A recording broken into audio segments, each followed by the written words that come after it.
It all brings us to Al and Hahn's Knicks Fix. He's in the Squarespace studio. Al Troutwig back on the Chase Bridge.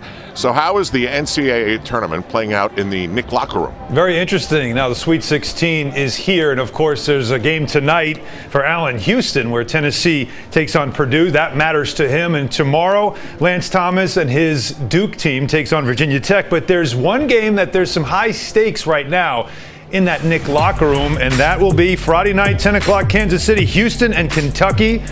Damyean Dotson versus Kevin Knox. The two have a friendly wager on this game, and here's Knox on the details of the bet.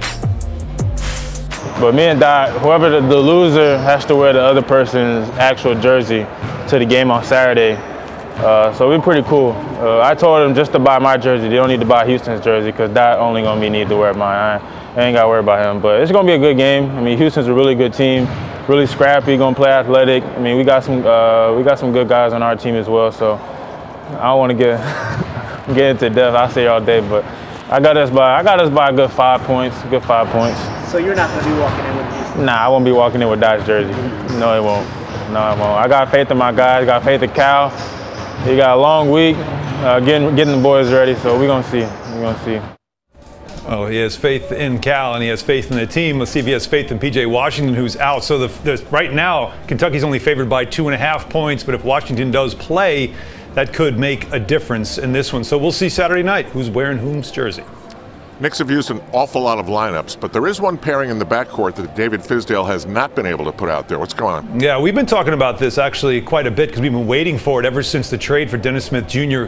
coming to the Knicks, is to see he and his fellow 2017 draft classmate Frank Ntilikina share the backcourt. In fact, Dennis Smith yesterday at practice said that they've talked about it recently. We were both in the gym late one night. We chopped it up about that. Hopefully we'll be able to. I don't want him to get hurt, and I don't want to be hurt myself, but if we can do that, that's definitely something we're aiming for. They've been teammates for 2 months, yet haven't been in the same lineup together because of the various injuries. Dennis Smith with the sore back and Frank Ntilikina with the groin issue.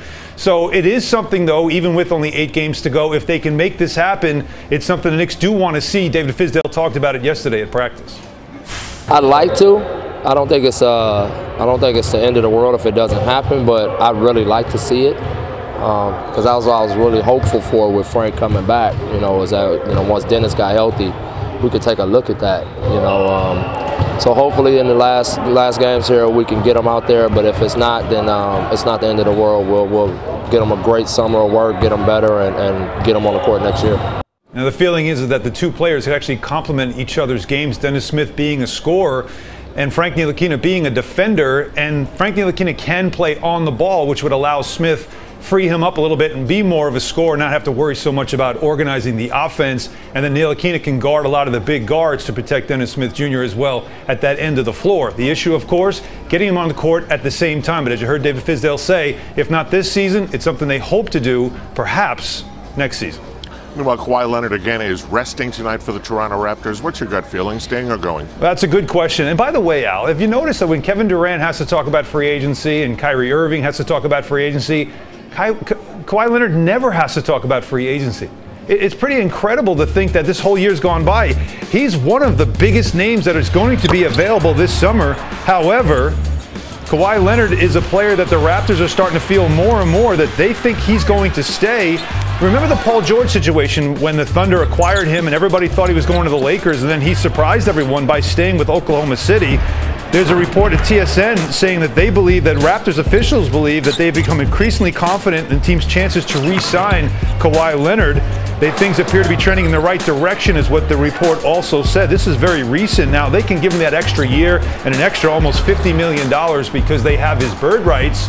Now, again, he's still connected to the Clippers as far as a lot of people believe, and he's going to go there. The Clippers have heavily scouted him, as if you really need to scout Kawhi Leonard at this point.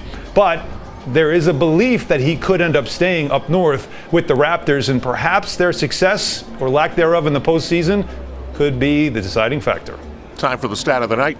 Well, speaking of the Raptors, the stat of the night is 2. That's their magic number to clinch the Atlantic Division. It could happen tonight if they win and the 76ers lose to Brooklyn. Now, the Raptors have won 4 of the last 5 division titles. They've had success there, but it's in the Eastern Conference playoffs that they want to have their success this season.